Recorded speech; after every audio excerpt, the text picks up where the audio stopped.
So one of the major reasons, the major vehicles that we use, or the major tools that we actually use to ensure that we create that, is first of all establishing in fact what clearly are expectations in regard to the season about to be played, as I said, at a team and at an individual level, and then trying to map those things out. And in doing so, and I'll even, from the actual document that we actually use is, where are we? This is, there we are. That's the sort of framework which I've just actually put up there now. And one of the examples, for instance, that is one of the key indicators is the number of average games played, which is still, after all of the science which goes into the sport, one of the major definers.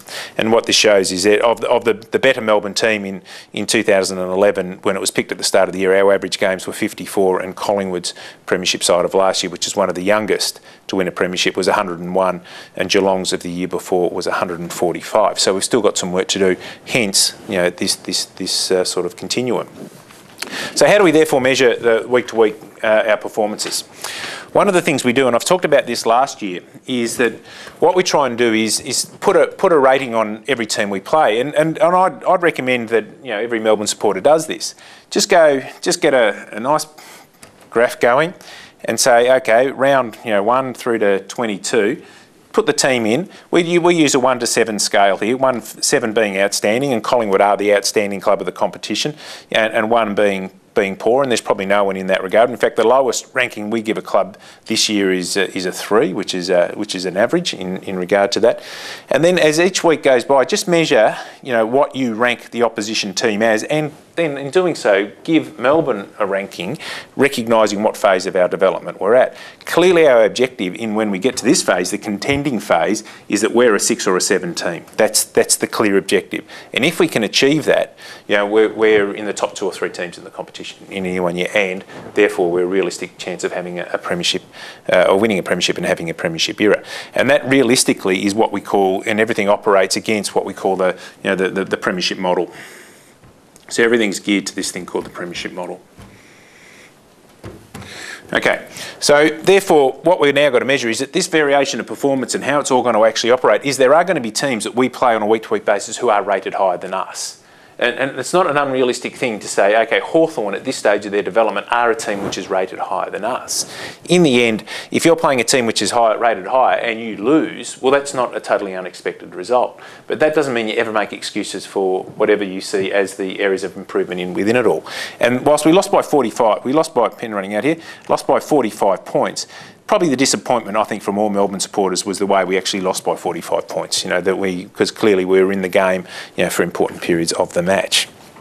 Okay, so what do we then do to make sure that we're in touch with these things? Well, this is the report which is generated on a week-to-week basis, and this is circulated to our board. It's circulated, obviously, to myself and our match committee, and it tries to define the very key things that we've actually talked about.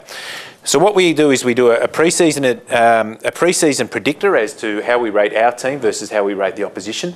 We then give the game context, as in the opposition may have certain players out, we may have certain players out, so we then re-rate the game coming into the match on what we know about their form, what we know about the availability of players, any other issues in and around the club. Sometimes you can have a week, for example, where you have an illness in your club, or you might be playing West Coast at Subiaco Oval, and we've trained in Melbourne all week and it's been pouring rain and you're going into a 30-degree game. Things like that which do impact on potentially team performance, even travelling. The next thing we measure is that Dean coaches very strongly on what we call goal source, on where we have to get our goals from. And the majority of goals are actually scored in AFL footy from most clubs from turnovers and also from clearances. And there's a variety of measurements within that. So what we then do is say, okay, where did we sit? What did we score from turnovers, and what did the opposition score from turnovers? And then we'll actually say this is the reasons why that actually happened. And again, we give ourselves a rating in regard to those particular things. And then the next thing we look at is there might be 3 or 4 critical stats, and the ones which actually stay on a week-to-week basis are both inside 50s, of which has been a major issue for Melbourne as we've gone through this phase. One of the major things we have to do is just increase our number of inside 50s, which is quite clearly a focus for the coaching staff and the style of play, but also contested possessions is one of our key definers. But there might be a particular focus stat on a game-by-game basis, which is then considered. We then do another thing called what we call our work rate, aligned, and you'll probably notice even on the new Melbourne jumpers there's a little pocket at the back of the jumper which is a GPS unit, and so what they do is they measure, every player has specific objectives in regard to what work rate, and it's the number of sprints, or it's the number of times, I think it's 30 kilometres an hour and quicker is what they call a zone 6 effort, so it's the number of zone 6 efforts we have during the course of the game, which is all benchmarked, and we measure those and we give feedback in regard to that. One of the things which is factoring into that work rate now is how we work interchange, going from 4 to 3 in a substitute, how we best use that. So we measure, in fact, how well we did interchange. We give ourselves an overall work rate rating. Then each of the line coaches actually go through their particular area and they give themselves a rating in regard to that. And the final thing we do, which is very interesting in the context of this 45-point loss, is that we actually also measure now momentum in the game. That, like for instance, this is the Swans game from the week before. We lose the first quarter by 13, win the next quarter by 4, lose the next quarter by 5, and win the last quarter by 14, the end result being a draw. But it's interesting that we lost the third quarter by 5, but all our measurements on that particular day was the Swans were in control of the game during much of the third quarter, but we managed to stay in there. Particularly, it was a little late goal from Jamie Bennell, which kept us in that contest. And then we give an overall game narrative, and then we rate the overall performance of the match, which in this case we gave ourselves a 5 for the Swans game.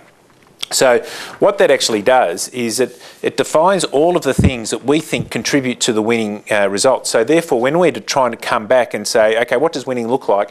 It's quite clearly there are focuses which come out of these areas that say we need to improve in these areas, and here is the mechanisms by which we in fact do it. And what that enables us to do is we get a very clear and relatively concise, there's a fair bit of information in it, but it actually says, okay, this enables us to stay within this zone. But in doing so, we know as an organisation, because we try and encourage emotional commitment to the organisation, we understand that the rest of the world's going to go up and down. Our ability as leaders is to actually stay clear-headed in it. And so the means by which you stay clear-headed is giving yourself very good review mechanisms and measurements mechanisms to make sure that you're in fact got an understanding of where the group's at. All of that's going to be contextualised about the fact that we're building a premiership model, so all of our recruitment, development and all these things are aligned to that particular premiership model, but also under this very messy whiteboard, knowing that this is where we're coming from, this is the phase that we're currently in, but this is where we're actually trying to get to. And you know, it's hard to plead patience when you haven't won one since 1964, and don't worry, we all feel that. And by the way, we all feel the emotional drain ourselves. We've just got to raise above it with the performances on a week-by-week basis. But our objective is to give ourselves a great window. And we think, in all honesty, that given where we've actually come from, that Melbourne's got its best chance in generations and generations to create that particular outcome. And there is no feeling at this stage, even though we can have our disappointments on a week-by-week basis, that we're anything other than on track at this stage. We think we're on track to be a great team, and that's very important for us. So hopefully that gives you a little bit of an insight into how the footy side of it all works. We then also, as part of it, we look at the individual players and give them measurements and ratings and expectations as to how they're going to play their year. So at both a team level and a player level, all focused on this notion of a premiership model, but always with the view that we've got to be contenders, and we're very much on track. Hope you've enjoyed that discussion, and look forward to next week's Whiteboard Wednesday. Thanks very much.